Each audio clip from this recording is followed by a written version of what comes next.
isn't ideal. At the Core with Walker Wildman and Rick Green, where culture meets biblical truth. Weekdays at 1 Central on AFR. This is American Family Radio, a listener-supported ministry of the American Family Association.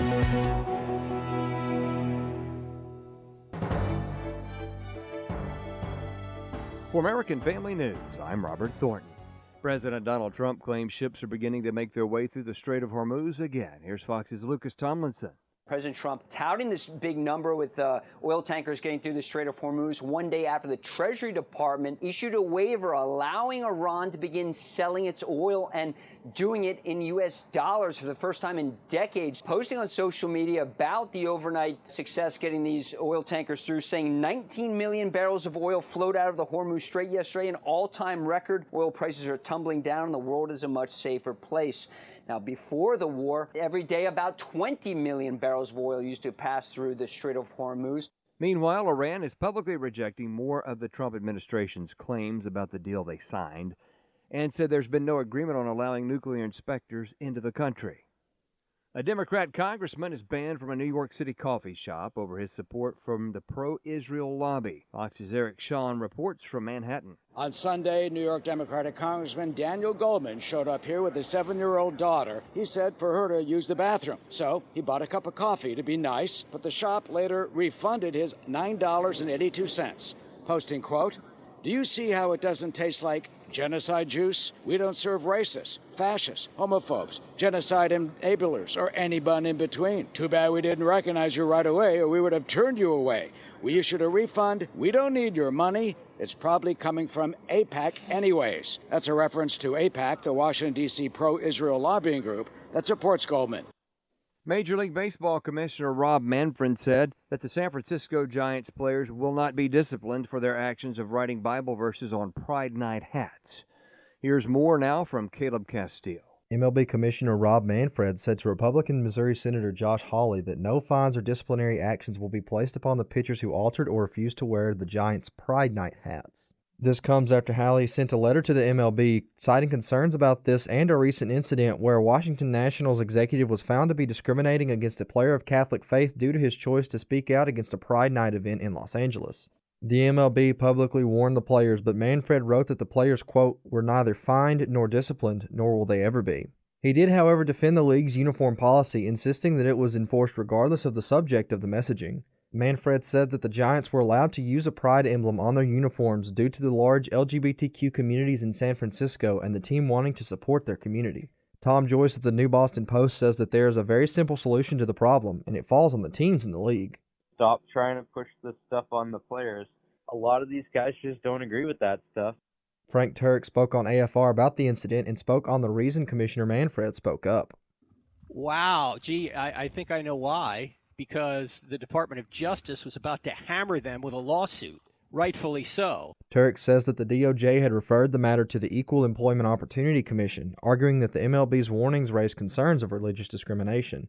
Manfred says that the MLB will continue to work with players and clubs on policies that respect the values and beliefs of players and fans. I'm Caleb Castile. Texas Scorecard reports a Las Vegas nurse practitioner who operated wound care clinics in the Houston area has been indicted on federal charges alleging she masterminded one of the largest Medicare fraud schemes ever prosecuted in the Houston area. Billing the government for nearly $1 billion in treatments prosecutors say were medically unnecessary, falsified, or administered to patients who are already dying. In weather news, the National Weather Service says that heavy rainfall is possible in some areas from the central and southern plains to the lower Mississippi Valley. Some of the areas could get 2 to 4 inches of rainfall per hour. The Storm Prediction Center says there is a level 3 out of 5 risk of severe storms across parts of the central high plains and a 2 out of 5 risk across parts of southeast Virginia and eastern North Carolina. Elsewhere, heat will continue across the west, southwest, and southern plains for the next few days. Some heat advisories are in effect for parts of the southwest. That is all our time for this version of the news. You can see more news online at afn.net. I'm Robert Thornton.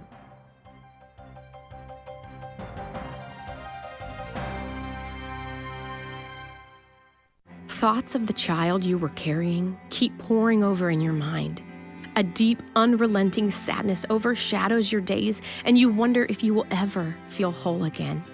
There is hope and healing from a reproductive loss.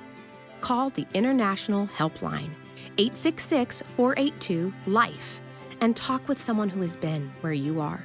Your call is confidential, and we will help you find healing. 866-482-LIFE. Hello, and welcome to the Dr. Nurse Mama Show, prescribing hope for healthy families here on American Family Radio. Here's your host, pediatric nurse practitioner, and mom of four, Dr. Jessica Peck. Well, hey there, friends, and welcome to my favorite time of day, getting to prescribe hope for healthy families for you, spending time with you. And listen, we've got a topic that is on the hearts and minds of a lot of families. Have you ever looked at your adult child? For families who are in those later stages of parenting, and you have adult children, and you've looked at them and wondered, where did it go wrong? Where did we lose each other? Maybe you just remember the prayers that you prayed over their crib, over that sweet baby, or the Bible stories that you read at bedtime, the countless rides to church, the family meals, the sacrifices, the conversations, the tears.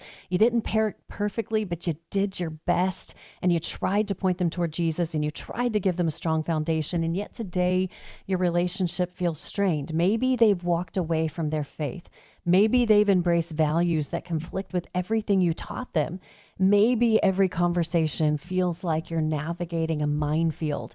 Or maybe the silence is what hurts the most of all. But if that is your story, hear me say today that you are not alone. Research suggests that 1 in 4 Americans is estranged from at least one family member. And behind those statistics are not just numbers. These are moms and dads and family members and real people carrying real grief and real heartache and guilt and confusion and unanswered prayers. And many parents carry a quiet grief that few people see. They may celebrate their children's accomplishments publicly on social media while privately mourning the distance in their relationship, or wrestle with questions in the middle of the night like, did I fail? Or what should I have done differently? Or will things ever get better? And in a culture that often blames parents for everything and just kind of offers a simplistic or humanistic answer for complex family wounds, many parents and families are carrying burdens that grieve the heart of God too. And somewhere along the way, maybe you've even come to believe that your worth as a parent is measured by the choices that your adult children make, and you're wondering, what did you do wrong? But that's not what Scripture teaches. The Bible is filled with stories of people, of families, of family drama and dysfunction, and kids who made heartbreaking choices despite having loving guidance or faithful instruction and godly examples. And God himself allows his children the freedom to choose, but he never stops pursuing them. Now, today we're talking about one of these most painful and personal challenges that a parent can face: loving an adult child who has strayed. But this conversation is not about guilt or grief or blame. It is about hope, because no relationship is beyond God's reach, no prodigal beyond his pursuit, and no parent has to walk this road alone. Joining us today is one of the most trusted voices in Christian parenting, Jim Burns, and he has written a new book offering practical wisdom, biblical perspective, and a pathway from heartache to hope for parents who are navigating these difficult relationships with their adult children. The newest release is called When Your Adult Child Strays: Trading Heartache for Hope. Now that sounds like a tall order, but I'm confident that we are up for the challenge today. Jim and Kathy have raised 3 daughters. They're now grandparents. They've got personal and professional experience. And most of all, Jim has the biggest heart for families of anybody I've ever seen. Jim, so glad to have you here. Thank you so much for spending time with us. Jessica, I've been looking forward to it. I've told you before, you're my favorite host. And also, you just know your stuff. Wow. What you just said. I think there's so many people who have their adult children who have strayed, or even sometimes the teen world. And, it is a heartbreaking thing. You explained it so well. You don't need me. You just keep going on, and there you go. I see that my payment came through pre-show, Jim. I'm so glad to hear that. I'm so glad to have that. But really, we both have a heart for hurting families. Yeah. And this is a conversation we need to have. Let's just dive right in, Jim. Why are so many parents shocked or blindsided when their adult children walk away from the faith, when they rebel, when they embrace values? why does it always seem to, or frequently seem to catch us off guard? Yeah, well, I think partly is because we did a lot of things right. Our kids went to church. Maybe they were involved in the youth group. We weren't perfect. Our marriages weren't perfect. But the truth of the matter is we did a pretty good job. I'm seeing a lot of parents do that. And then their kids, graduate from high school, become adults. I'm putting that in quotes because at 18, you're really not an adult, but they think they are. And then they start violating values. Some stray from faith. And it's just one of the most heartbreaking things. I see it everywhere I go. I could be talking about teenagers and I get somebody who says, yeah, but my older child, violated values and we did this stuff. We thought it was going to be right. And so you're right. The word that we use is shock. We're shocked. Also, there's a lot of shame. There's grief because we play the game. Well, what if we would have prayed more? What if we wouldn't have argued more? What if we would have gone to church more often? Whatever it might be. When I think a lot of parents are playing that heavy duty blame game, and they can't be defined by their kids' poor choices. That's a really tough truth to accept because inherently we do. And we think, okay, where did I go wrong? What was my fault? And obviously, Jim, there's no perfect parent. You're not a perfect parent. I'm not a perfect parent. Nobody's a perfect parent. But we can often do the best that we can do and kids can still make poor choices. How do we get underneath the burden of that kind of guilt that just feels crushing? Yeah, and the word is crushing. I think a lot of times what we do is we suffer in silence. We look around at the church that we're at and we go, everybody else has it together. And so I talk a lot in this book. I would like to help the adult children, but frankly, I'm trying to help the parents. To do that, I think we need a number of things, but I think one of the things we need is what I call a circle of support. Who is our support system? Who are our mentors? Who is our counselor? How do we handle that? The Bible says where there's no counsel, the people fall. That includes, pastoral relationships. That includes the medical world. It includes peer support. It includes somebody in your family. I mean, sometimes families are really dysfunctional, but you can find somebody. When you have people around you and you're willing to share, that's a much easier way because they're going to help you carry that burden. It doesn't make the burden go away, but it makes it a little lighter because now it's kind of off your chest. You're talking about it. And then, the other thing that I think is so key is that we have to realize, you mentioned it at the beginning, we're not alone. This honestly is where a lot of parents, they stray from their faith because they're frustrated or they're angry or whatever, when in fact, what they've got to do is understand that God is there for the brokenhearted. God is there for those and gives hope. And, the other thing is you got to find those good stories in that book. When your adult child strays, I told a story about a guy who had been estranged for 15 years and he came back. So, wow. That's a long time. Hopefully it's not 15 years. Sometimes it's longer than 15 minutes or 15 days, but there are good stories. And so we stay in the story, no matter what. We stay in the story. And a lot of parents want to walk away from it because it's just so hurtful. No, I just say, stay in the mess. And you know what? God is good with messes. I kind of hear God saying to you and me and anybody else, you know what? I'm okay with messes. I've been living in messes for a long time. That is so true. And in this story, guilt is a big character player. But Jim, I feel like guilt's best friend is shame. And guilt and shame go hand in hand. And a lot of times there's so much shame in saying, my kid is doing this, because you don't want to open up that scrutiny. You don't want people to think poorly of your kid. You don't want people to think poorly of you if you're being really, really honest. We talked about being free from guilt, but what about the shame piece of it? How do you break past that barrier that seems impossible to actually speak about it to the first person? Yeah, you're right. And again, first of all, you have to admit that you have shame. And then you got to start figuring out, how do I rise above my circumstances? I like to say a phrase, your circumstance, we're thinking today about adult children, but this could be for anything. Your circumstance may not change, but your attitude can change. So how do you rise above that? And I think part of that is, in the book, I talk about isolation is not your friend at all. So we can't be isolated. It goes back to, coming together. And in the middle of it, we have to be adaptable. Our kids are amazing. As you and I were talking ahead of time, my wife is at a hospital, and my 3 adult daughters have just come alongside her. We just are so grateful for this. They've come alongside me, so we're in a good place.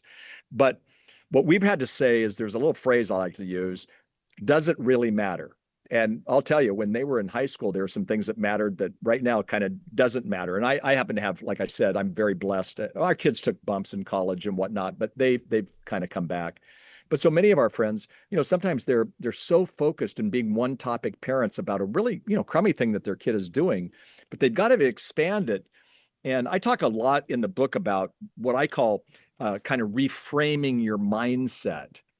I tell a story about Justin, who has married a woman that the parents did not like. He had really strayed from his faith, violated values like crazy. And then they made a baby. When they made the baby, they got married. And so I said to them, that's a fact. Now, what else is true? And they said, oh, their eyes lit up. And they said, oh, we have this beautiful granddaughter, and we are trying to love that granddaughter with the love of Jesus like crazy. And they allow that. Oh, well, that's good news. I mean, what else is true? You know what? They, and your tradition, my tradition probably doesn't have godparents, but in their tradition, they ask the couple, they ask my friend's daughter, who's a great Christian, to be the godparent. Well, that's good. Mother's Day, Justin hadn't been with the mom for a long time, hadn't even written her cards, and he took her out to lunch, gave her a card, told her how much he loved her. So again, what I'm trying to show is you still got a baby out of wedlock, and they're still married to somebody they don't totally think is the, wife or mother of the year. But, sometimes we just have to do that. And again, you say, well, how do you take that away? Well, you kind of don't. You just figure out that there's, other things that are going on that are better. And one day I have a belief that some of these kids who have strayed, violated values, they're going to miss the community that they had when they were in youth group. They're going to miss the worship. They're going to miss good teaching, and they're going to come back. And you see that all the time. Gen Z and millennials, fled the church, and we're beginning to see them coming back. And I think we're beginning to see them coming back. And unfortunately, it's not that they want to come back sometimes to our church, but they want community. They remember, and they go, it's not better on the other side of God. And I think that's important for people to be reminded of. It can be hard for parents to hold out hope. And I think that kids who are straying, kids who are choosing different paths, they need to see the hope of Christ reflected in our eyes. They need to see that we have it. And sometimes the truth is we don't feel it. Maybe we feel like maybe this situation is hopeless. It's beyond repair. And you talk a lot in the book about lowering emotional reactivity because the emotions are high here, and instead validating the feelings. How can that help change our attitude and mindset to give us a posture towards hope? Right. Well, I call it be the adult in the room. Some of the stories I hear from parents, and it's so hard, especially when it's kind of true. I'm not, parents aren't coming to me and saying, I blew it. They may say, but I'm not happy about this. They're telling truth, and their intentions are great, Jessica. But what happens is sometimes we get too angry, or we let out all our anger on them, and we need other outlets because that's not the place to do it. So the question becomes, is it possible to have a good relationship with an adult child and not agree with their values? I think it is, but that takes discipline. Paul said to Timothy, discipline yourself for the purpose of godliness. And he kind of uses an athletic term in that discipline. But we have to do that. We have to discipline our mind. We have to keep our mouth shut. We have to still create what I like to call a kind of a welcome mat culture. And how do you do that when all you're doing is your heart is breaking because, they're living with somebody, they're smoking pot, they don't believe in Jesus anymore, whatever it might be. But it's possible to do that.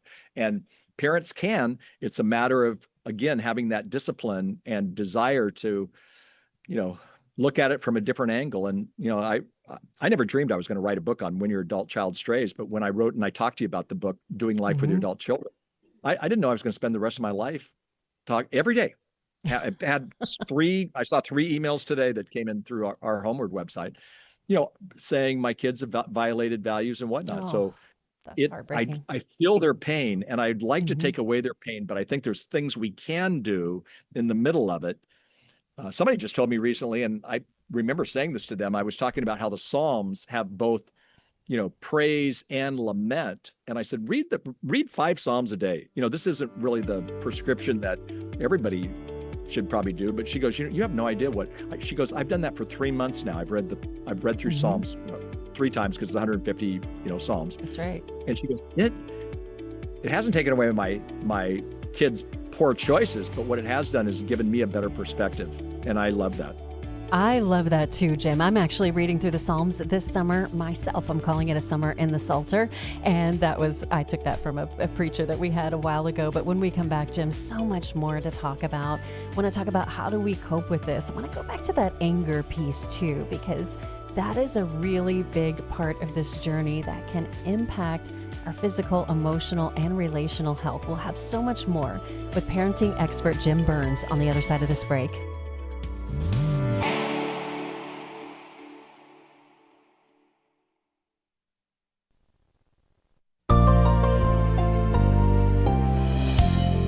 This is John MacArthur with more Portraits of Grace. Have you ever tried to avoid being persecuted for your Christian faith? Well, there are many ways to do it. You can simply remain silent when you know you should speak for Christ, or you can embrace the world's sinful standards, laugh at its jokes, enjoy its lurid entertainment, and smile when it mocks God. If you never confront sin, or if people don't know what you stand for, you'll probably avoid persecution. But you will forfeit the joy of pleasing Christ and the blessing. If, on the other hand, you do live a godly life, you'll feel the heat of the world's rejection. But be assured that God will grant you sustaining grace in every trial. This is John MacArthur, praying that you are continuing to be portraits of grace.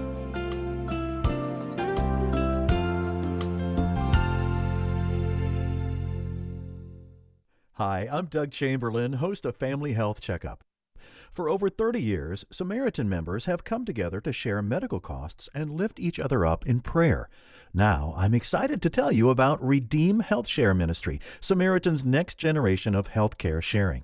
Redeem offers affordable, flexible programs that reflect your values and help you manage medical costs with confidence. Each month, members contribute a share amount to help pay each other's medical bills, and you choose the providers and treatments that are right for your family. It's not insurance, it's a community of believers supporting one another through life's health challenges. So, whether it's a routine visit or a sudden emergency, there's a caring Christian community walking with you every step of the way. Redeem Health Share. It's more than healthcare. It's hope. It's healing. It's faith in action. Call 1-844-REDEEM-0 today. Join the movement. Share joyfully. Live redeemed. If your teen is like the kids I know, she's an expert on this year's trends. She knows all about the latest fashions. Hi, I'm Mark Gregston with Parenting Today's Teens. The latest fashions for teens don't matter that much to you and me until they cross the line. I deal with parents all the time who worry about their daughters' outfits. These parents catalog every piece of clothing and assign strict rules about each one. But part of me just wants to give these girls some clarity. See, I hope you'll draw the line when it comes to modesty for your girl. But when it comes to the latest fashions, don't micromanage. Allow for a little freedom of expression. Let your girl be the expert she desperately wants to be. Looking to make positive changes in your family? Check out the helpful resources from Mark Gregston online at parentingtodaysteens.org.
Welcome back, friends. That is In Jesus' Name by Darlene Check. And in case you didn't know, we interviewed Darlene not too long ago about her devotional, but those are such powerful words coming from a woman who has overcome a lot, carrying our burdens, covering our shame. That is what Jesus is in the business of doing. And for many of us, The burden that you may carry is carrying the burden of having an adult child who has strayed somehow, strayed from home, strayed from the faith, strayed from values, strayed from who God created them to be.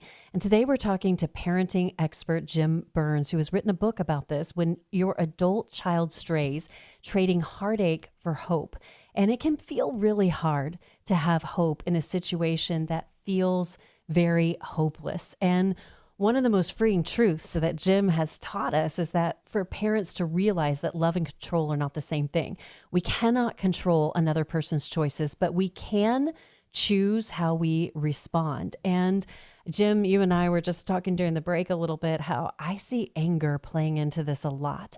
We feel angry because we've lost control, and we're angry not even so much that our kids made the choices, but that they've derailed their life and that we know where that path is going to lead. But our kids certainly don't think, oh, my mother burns with righteous anger for me. How lovely. How do we step into that? No, that's not happening. Well, interesting enough, when you talk about anger, anger is always a secondary emotion. So there's a reason for anger. And so we have to make sure we lean into what that is. Pretty easy when your child has made some of those poor choices. You know, part of it is, and I love this quote, it's I'm going to kill the quote, but I'm going to tell it, the gist of it. There's a woman who said this, not me, so this is not my original, but she said, we laid a foundation for our children and they built a shack on top of the foundation. My hope one day is that the shack will get brought down by them and they will build a castle. And, I love that because I really do believe that we have to be in it for the long haul. So I think one of the ways to deal with your anger is not to throw it out at them or even throw it out at God, because there are people who do that, or at yourself. Work through your anger and realize that, there's things going on that we don't even understand, but also know that there's good things going on, that God doesn't abandon our kids, even if our kids abandon him for the moment. And so, God is at work. And, we have a daughter who, and again, our daughters don't have this story as much, but we have a daughter who she moved with her husband to an area, and she goes, everybody I meet are Christians. And she had been at a church where the pastor had an affair and it wasn't a good thing. And so they were so frustrated. They were one of the, many who had obviously, a problem with that and were not trusting, the church for a minute. They're definitely millennials. And they go, I just run into the greatest people. And everyone is a Christian. And, I take the kids to preschool and that, and I just went, how great is that? Because we're like, these guys need to go to church more often, right? And, now they've been invited and they're going and they really like it. She's not, again, doing a major rebellion. She wasn't even doing it when she wasn't going to church. But, God says, I got this. I got this covered. I can handle this. So I think we need to be aware of that and relinquish. I think part of it with our anger is relinquishing our children to God. And that is not an easy thing to do. You know this, I know this, but it's something that really helps us. Even Jesus had trouble with relinquishment. He's in the garden and he says, Lord, I'll go this direction for you. It's right before he died on the cross. Not my will, but your will. He said, if you could take this cup from me. He said it 3 times. So it's amazing to me that even our Lord, he was relinquishing his will, but it's an act of the will. And you talked about control. I think it's very important that we understand that when our kids become adults, that we have to give them the passport to adulthood, and we are out of the control business. And we don't want to verbally do that. We don't want to give them unsolicited advice. And yet at the same time, we need to show love. When a kid violates values, what they need from you as a mom or as a dad is to be a cheerleader, even because there's something that could be good. And what I always say is, when they violate values and, you want to control, the bottom line is, what they want to still know is, do you still love me? And so we have to be like I said, the greatest adult, but we also have to be the person who shows the most mercy and most grace. That's a hard thing to do. We're trying to control them, and that's just not working. Nobody in the world of trying to help parents with adult children think that, controlling is a good idea. I think it's hard when, you cross that boundary and you're into adulthood, and especially as you're passing through the land of what I call quasi-adulthood, Jim, where it's like, okay, you're so 18, 19, yet I still finance your life, or you don't have a mortgage yet, that kind of adult. I'm like, I need an adultier adult in this room. But when you're passing through that and learning to give up the control, That can be hard because maybe, you come to that place where you think, okay, my kid is making choices I don't agree with. I relinquish them back to God. I still want to walk in relationship, but I feel like when you step into that relationship, Jim, it just almost immediately veers toward control. And then it's like, okay, now you fix your life so then we can be better. How do you step into that and initiate relationship without controlling? It's a new, for 2 decades, we did control. Now, when they get to be teenagers, we're more, kind of a consultant because many of their day-to-day decisions are being done by them. But for 2 decades, we were in control, basically. And now we're not. So again, part of that is, I would say there's a couple of things. I would say one is that relinquishing side, but I would also say that we have to relearn how to parent a child. Well, not when I even say parent, I call it doing life with your adult children because we're now not actively parenting day to day. But I think we have to relearn how to do it. But our kids also, we have to understand that. By the way, I'm going to steal your line, quasi adulthood, because that is so true. Spot but on, when isn't they're it? in quasi adulthood, they don't know how to be an adult. So, both of us don't know really how to do this. So we have to have some patience with ourselves. That's why I think mentors are so good because, Kathy and I found mentors and we didn't see this coming. Our kids, when they got to college, made all kinds of funny decisions. And it's funny, they were hanging out with pastors' kids and missionary kids, 2 of them. Uh-oh, that's trouble. And it was trouble. And then we realized, wait, we're not blaming the pastor's kid or the missionary's kid. We're blaming our daughter for making some goofy decisions. But we realized it was a new way of, to walk. We had to learn how to do that. So I think parents have to honestly relearn how to communicate, with part of that being that they're going to have to experience, when you experience loss, and grief. You were talking about grief, but any grief, and it's a sense of loss, and you have to grieve that loss in a healthy way. And when you do that, part of that is learning to give them the control, and us come alongside them the best we can, without only being one topic parents. And we do that. Well, let's fast forward through quasi-adulthood and let's say, there are parents out there who have been estranged from their kids for a long time. And I was thinking back, Jim, to the movie Home Alone. And I don't know if you remember this scene from Home Alone, but where Kevin is in the church talking with the elderly neighbor and he shares this story about being estranged from his kid. And it's so interesting to see that play through the eyes of a child. Like, well, did you call him? Just these simple kind of questions. But there are, parents who have had years of burning bridges, building walls. Where do you even start with that when you have like a real adult mortgage and everything? Right. Well, you mentioned it at the beginning of the broadcast. You said basically 27%, 1 out of 4 families have an estrangement. Number 1 is dads, and then number 2 is adult children who have walked away. And it could be for some of the reasons are politics, gender issues, faith, changes, things like that. So we're right talking about it. And I think we have to be really careful that if they've estranged from us, then I love what Tina Gilbertson said, who's an authority on estrangement. She says, it's not about who's right or wrong. It's about mending the fence. So where we have to be careful is going, here's all the wrong things you're doing, and here's all the right things we're doing. That's only going to push them away. So I think we tiptoe into the relationship and truly, we acknowledge the estrangement, but we lead with love. We be kind. That's what Jesus did. He led with love. He didn't agree with what was going on with a prostitute or a tax collector or some of these people, but he still led with love. And I think we also have to be respectful of our kids, even when they're making poor choices. So we're building all of that so that we can have reconciliation.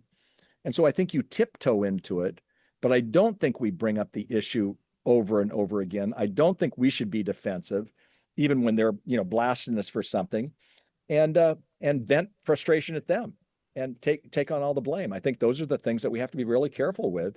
It takes time to heal. So the goal is to reestablish connection. You don't do that by preaching and lecturing and telling them how wrong they are. Yeah. I was talking to Lori Wildenberg, who was talking about her estrangement from her daughter, and she said how, she would be so tempted to lead with lecture. And she said, I finally realized she knew very well what I believed. I had already laid it out multiple times, and just continuing to pound that wasn't going to do anything for our relationship. Right. And I think, Jim, for me as a nurse, when I'm looking at a clinical situation, we look at three factors. We look at intensity and we look at duration and severity. How severe is it? How intense is it? What's the duration there? And, I think that there's a lot of people who think this is really severe. It's really intense. It's been forever. And I see a lot of parents, Jim, who just have this resignation, like, okay, I've lost it. You talked about lost. Like, it's lost, it's done. Now my job is to move on. How do you hold out hope? No. I think, a couple things. One is you've laid the foundation, and you can't just spend your time, they know what you believe, they know how you feel. So you can't just spend your time continuing to, harp on that. I kind of talked about this. So I think how we see hope is that, we know that God is in control. We know that God is a God of hope and change.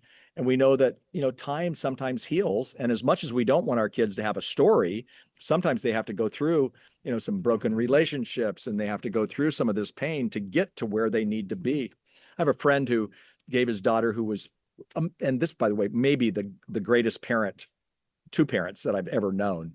And their daughter, had a drug and alcohol problem, and she was in a sober living home. She'd been sober for only 5 months, and they gave her a necklace, and they said, hope, for the future, peace, that you'll have peace with your past, God is in control, and faith. And she's still in that process, and who knows what will happen, but she's been sober for 5 months. Celebrate that. But celebrate it cautiously, because, there could be a bump here and there. And so I think that's partly how we do it. But we have to embrace the relationship, even if we have different views. And that's not easy for any of us parents, but that's honestly what we need to do. It is not easy. So what would you say to the parent that says, yeah, but you don't know my situation. Like, I've been praying about this.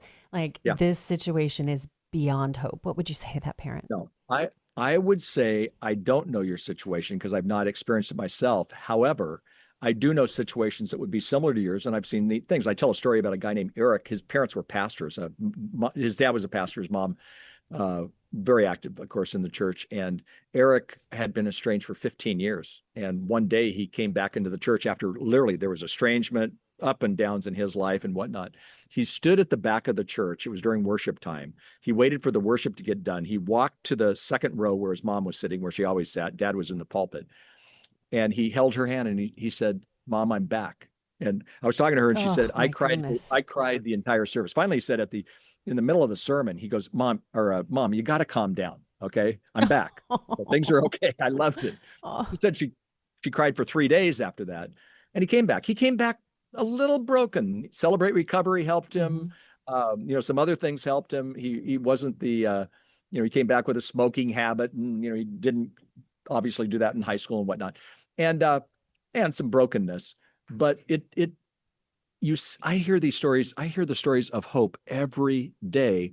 So I encourage these people to be around others who have some hope. It's true. It may not change, but so you got to change yourself. Like I said, your circumstance may not change, but your attitude can.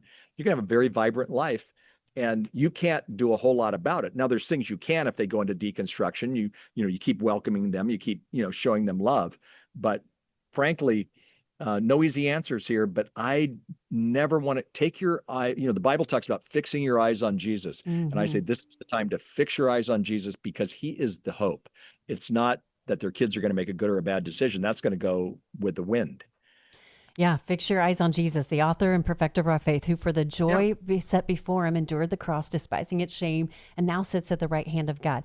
That is the hope that we have, Jim. And I'm so glad that you brought up the messiness. You talked earlier about the messiness. And I think that's an important reality for us to accept too, that when kids may come back into the fold, when they may have a change of heart, it's not some made for TV movie instant transformation. It's not a, Cinderella spin around and she's got a new ball gown.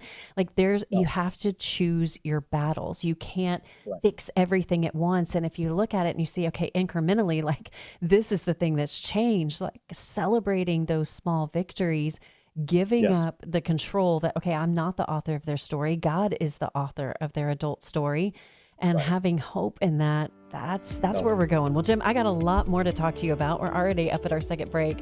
It always goes so fast. But listen, hope is not pretending everything's fine.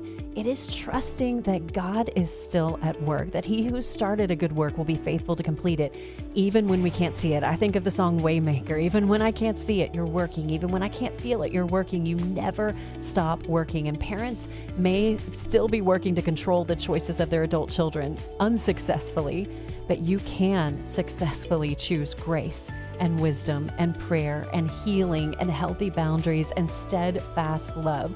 We'll be right back with more from parenting expert Jim Burns about when your adult child strays. Trade heartache for hope. And we have more hope and help on the way right after this break.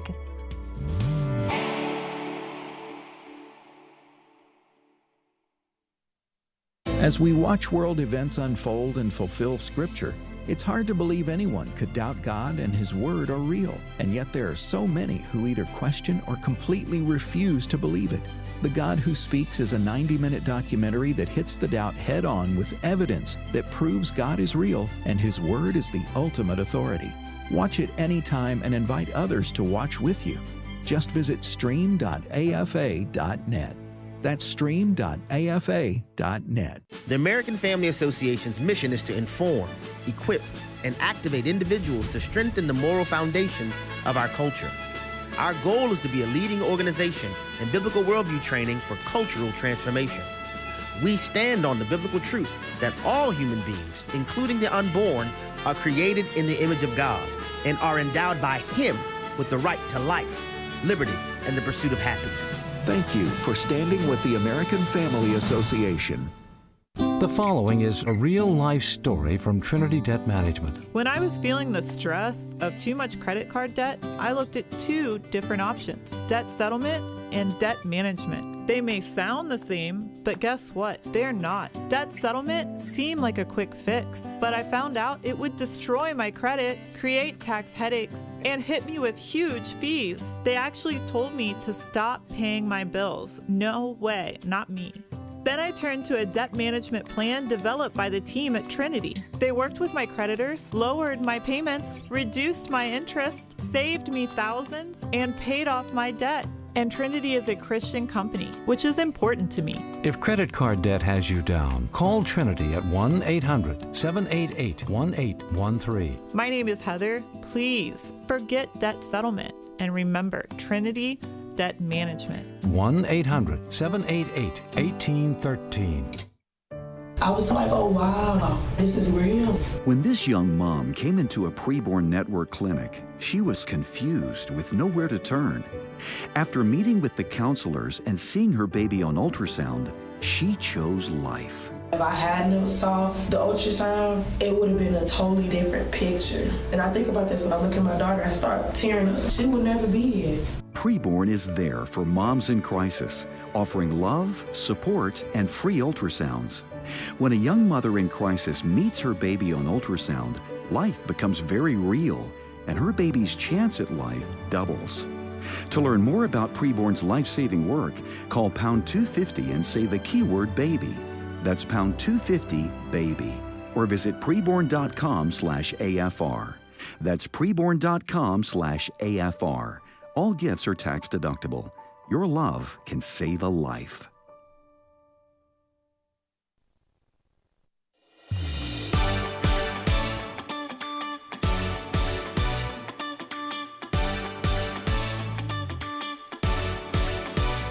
We love one truth, we crown one name, we bow to one king, we follow one way, one faith, one gospel, one cross, one grave, one resurrection, we share by grace, so we serve. No one like our God, only one we need, holy is our Lord. Church sing, no one like our God, only one we need, holy is our Lord, hallelujah, let the church sing. Welcome back, friends. That is Let the Church Sing by Taryn Wells, and I agree with that with all my heart. And as Christian parents, that is really what we want. We want to have a faith that is that exuberant. We want to raise kids who love God and love other people and serve them well. But that is not everyone's stories. There are so many families out there who experience brokenness and estrangement. I know I've experienced it myself. I have heard from so many families in my clinical practice, in my community, from here in my radio family. I know that this is something that people experience, and you are not alone. And here to reinforce that message is none other than parenting expert Jim Burns. He's the author of a jillion books, but the newest one is When Your Adult Child Strays: Trading Heartache for Hope. And hope may feel like the last thing that you can hold on to because the situation seems so hopeless. And one of the ways that seems the most hopeless, Jim, I think, is when kids start to deconstruct their faith. When I talk to parents, that's one of their number one fears, that their greatest fear is that their kid will walk away from their faith. I think I can handle anything else as long as their faith stays intact. Like, we can walk through anything else. But that faith deconstruction, that faith abandonment, that faith outright rejection and hostility, Jim, that's one of the most painful things that a family can experience. How do you even begin to step into that? That's deep. You're exactly right. And no parent is alone. The latest statistics are remaining pretty much the same, that it's still 65% of kids who graduate from high school will leave the faith. I'm not saying that they leave Jesus, but they'll walk from their church or whatever it might be. And so, yeah, exactly. It's the pain runs deep, but we have to understand deconstruction too. Deconstruction in its simplest form means that it's the death of a belief, the death of their relationship with God, or the death of the church. But most of the time, it's not their relationship with God. They're still holding on a little bit when they first start out. At first they just kind of neglect, and then they drift. Yeah, they go into disobedience, and then they forfeit their spiritual purpose, and that's not good. That's deconstruction. But I think a lot of us have to understand it, and I think I like to do it this way. There's three ways that when I look at what I don't even call it deconstruction as much anymore, but I kind of call it the dropouts or even the wanderers. And I get this from a man named David Kinnaman, who is the president of Barna Research, but he calls them nomads, prodigals, and exiles. And a prodigal is one who has walked from Jesus and denies their faith anymore. But a nomad is one who they're just out there. They're still looking. So I think as parents, we can have a lot of hope. If they're not coming to you and saying, they're going, yeah, I'm not going to church. But if they're out there just in nomad land, they might come back once they get married. If we're talking about younger, the younger adults, when they get married or when they make babies. Exiles are interesting because they would consider themselves Christians. They've deconstructed from the church, so they don't feel comfortable with the church. A lot of times, adults leave the church, or young adults anyway, for really, some of the reasons that are cultural that they don't even understand. They think all the church, is political. All the church, is against, certain sexuality, whatever. And so as parents, it's hard because I hold a biblical view on all of those things. And to hold a biblical view, say with sexuality, how do you hold a biblical view? And it goes back to what we talked about. We still have to love them, but there's things that we can do. And I'll give you this quote, because this quote, it just rocks me like crazy. It's from Madeleine L'Engle. She says, "We do not draw people to Christ by loudly discrediting what they believe, by telling them how wrong they are and how right we are, but by showing them a light that is so lovely that they will, with all their hearts, want to know the source of it." And I think that's what we share as parents. And it's hard to do that when you're, frustrated that your daughter just moved in with a boyfriend. I mean, I get it.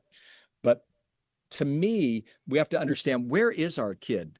A lot of parents, just say, well, they're a prodigal. But then when I kind of explain the different nuances, they go, oh, you know what? I don't think they're a prodigal. I think there's more hope there. And even with prodigals, there's hope, because people change their mind all the time. They come back to Jesus. It didn't work for them. Sometimes with young adults, they're just like teenagers. They believe today and they don't believe tomorrow, and they believe today. It's just, they go back and forth like crazy. Well, you mentioned earlier, Jim, about your daughter being at a church where there had been an affair, marital unfaithfulness in the leadership. And I think that is a reality that many young people are facing. It seems like every time you open the news, you hear of another really painful fall from grace, of just actions of sin.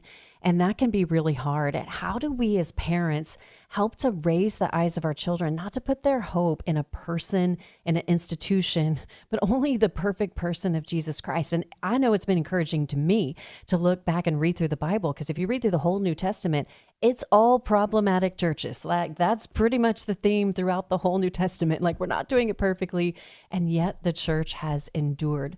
How do we acknowledge genuine church hurt that may have happened while also pointing them to the faithfulness of God? I think that's what we do, because like even with my daughter on a personal level, I said, you know what, churches are dysfunctional just like families. And I said, so if you put your faith in that person, and I realize he needs to pull his act together, and, he's wrong. And, I mean, I did not, just play, kind of a game with him, but I said, he's wrong. But when you focus on Jesus, and when you focus on his faithfulness to you, and when you focus on your relationship, and, I remember baptizing her in Jerusalem, or not in Jerusalem, but, at the Sea of Galilee. And, your baptism, you were new, but that has nothing to do with a preacher who, frankly, was kind of acting like an idiot. So I think we just have to acknowledge that and help them understand that, yeah, there's brokenness in the church, but that doesn't mean that you walk away from Jesus. He's the one who must be sad about that. And like you say, churches in the Bible were a little crazy. Families, you look at Hebrews 11, you look at our fathers and our mothers of our faith, and oh my gosh, there's a murderer, and there's a liar, and there's, a prostitute, and on and on. So, we're all in good company as sinners. So for me, it's helping them focus more on the good. And I have in that book, I talk about 5 things you do if someone's deconstructing. One of the things you do is, doubters are accepted here. So if our kids are in a doubting, I mean, why would God be mad at us for doubting? He's okay with that. Just like he's okay with messes. He's okay with their doubts. He goes, it's okay for you to doubt. I'm still here. And I'll get you in terms of having, letting you see my presence, I will reveal myself to you. So it seems to me that, we really can't just focus on how bad those people are. I think we say broken people. I pray for them. I have a lot of my friends in that area. Not a lot, but some of them, they've fallen from the Lord, and I'm sorry and sad, and I'm so sorry for that. But I'm not going to put my faith in them. I'm going to put my faith in the one who doesn't let me down. I think in the middle of all of this brokenness, I see 3 common reactions from families, Jim. I see the family that just is going to pretend everything is normal. Like, okay, we're just not going to talk about it. Like, it's an open secret, but everybody knows, but just show up, be happy, smile, keep your mouth shut. That's how it goes. Or the second would be just to cut them off. Like, oh, you've decided this, like, oh, you're out of my life. That's it. You don't exist anymore. I've grieved. I've moved on. And the third one would be that like relentless pursuit of lecture. Like, you need to do this and you need to do that. And yeah, here's this article, that I read, and here's this person you need to see. But you described the phrase that you just used from, I think you said Madeline L'Engle, so beautiful, a light so lovely. How do we have healthy boundaries in that? And Jim, I think this is where you can't do it alone and you need wise counsel. And sometimes that's professional counsel. How do we get ourselves into a place where we can not, cut them off, not pretend, not lecture them, but just show them a light so lovely? Well, sometimes we do have to have boundaries, and the boundaries are not walls. Boundaries are a tool to help understand a relationship. We all need boundaries. And that's a positive thing, not a negative thing. So I think it's very, very, very key for us in that situation to, that, hey, we're not going to necessarily agree with you, but we're going to show love. Well, how do you show love to your adult children? If we have one daughter who we call it retail therapy. She loves to go shopping. She doesn't want to, well, she'd like the stuff. We're not going to buy a bunch of stuff, but we take her on retail shopping. Another one likes to see sport, loves sports. So we go to, sports thing, do what they do, show love to them. You don't have to always talk about it. In our family, we have some differences of opinions in politics among even my daughters. And so we just say, this is not the issue for us. We're not breaking a relationship over that. And I was in your beautiful city not too long ago, and a guy came up to me and said, my son doesn't vote the way I vote, so I'm taking him out of the will because I don't want to give him, one day is going to go to the enemy, he said. Then I meet the son, and the son goes, I'm thinking he may not have a relationship with his grandson because I can't believe that he actually votes that way. And I said, you're telling me that you're going to break a relationship over a difference in politics? They had an 8-year-old son. I said, when I was 8-year-old, and this is probably a burn on me more, I said, I'm not even sure I can remember who the president was, let alone. But I wouldn't break the value of a family over, over things like that. And so your 3 things are right on. I took notes on you, Jessica. That's pressure. Those 3 things are what we do. And we should do none of it. We should, again, it's time for us to maintain an openness and grace in the midst of disagreeing with them. And guess who does that well? Jesus. Yeah. He doesn't do everything we do. He still maintains an openness and a climate of that. And we have to recognize that, God is sovereign and we're not. So it's really a spiritual discipline for us to do some of this with our kids. And, we're not going to be able to change them anyway. All we can do is point them toward that light by us living it. That's the rub there, Jim, because, we think about our kids and, okay, you're doing this, so I'm going to put up this boundary and this means this in our relationship. And it's such a contractual thing. But then we turn around to our relationship with God and okay, but yeah, you forgive me for that, right? Okay, we're good, right? We have such a different set of expectations. And I remember always hearing Corrie ten Boom talk about forgiveness. Of course, if you're not familiar with her life, she was imprisoned in a concentration camp for hiding Jews in her father's clock shop. And she talked about how she was compelled to forgive because Christ had forgiven her. And I think about that. And forgiveness isn't the same thing as, okay, everything's fine and you just forget everything and have no boundaries, but you have to walk in that healthy place. And it's hard. So Jim, if you were just going to start, if somebody's listening thinking, you know what, this has been going on for a long time and I'm in a rut, I haven't done anything, what's the first thing that you would tell them to do to get out of that rut and take some action toward healing? Well, I'd do 2 things real quickly. One is I would bring people around me. I love the battle between the Amalekites and the Israelites. Moses got weary, as we do, and he had people help him keep the staff up. And so they literally held his arm. So I think I would get some people around me. And then I would take some super baby steps to show love to my children, no matter who they are, no matter what they're doing. And I probably wouldn't put too much of my nose into all of their business as much as just show them with love. Who is their greatest cheerleader? Who is their greatest lover? And if it's a parent who even they know they disagree, if that's the case, then that's going to keep them grounded, even when you don't know that they're grounded because they're still smoking pot or they're still, sexually acting out or whatever it might be. I talked to a dad not too long ago, Jim, who was telling me about being estranged from his adult daughter. And he said that he had not talked to her in a number of years, a very long time. But then he said he drove by her house every single day. And I said, does she know that you drive by your house? And he said, no, I don't know. And I'm like, it just really was a picture to me, Jim. I think there's a lot of families out there who just driving by the house, just hoping something magical will happen. But we have got to take steps intentionally towards healing and hope. And not everybody has to know everything because you do want to protect your kids' dignity and protect the privacy of some of the details of their story. But somebody needs to know something. And so I would encourage you, reach out. Maybe that's a pastor. Maybe that's a counselor. Maybe that's a trusted friend. Maybe it's talking to your spouse about it for the first time. Something, just acknowledging the hurt that's there and thinking, what do we need to do to move forward and then be bold enough to take that step of faith? Jim, where can we find your book? The book's anywhere. You can go to Amazon, you can go to homeword.com and learn more about it. We have a great course that we've developed. Really, we're getting better at these courses. So churches sometimes will come together and get people together and they'll do the course. So homeword.com and any place books are sold are there. I just saw it in the Barnes & Noble and I was like, wow. Barnes & Noble, that's big time, Jim. Well, we will put all of the links in our show notes. You can get those from our show notes and have access to all of those resources. And if this is you and you're walking through this, I pray, as I always do, that even in the middle of that messiness, that the Lord will bless you and keep you and make his face to shine upon you and be gracious to you and give you peace. But more than that, today, I pray that the Lord would give you hope, that the God of all comfort would step into your relationship and that you would see healing.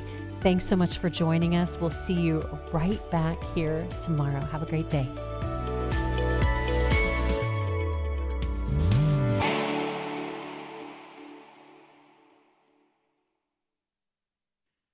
The views and opinions expressed in this broadcast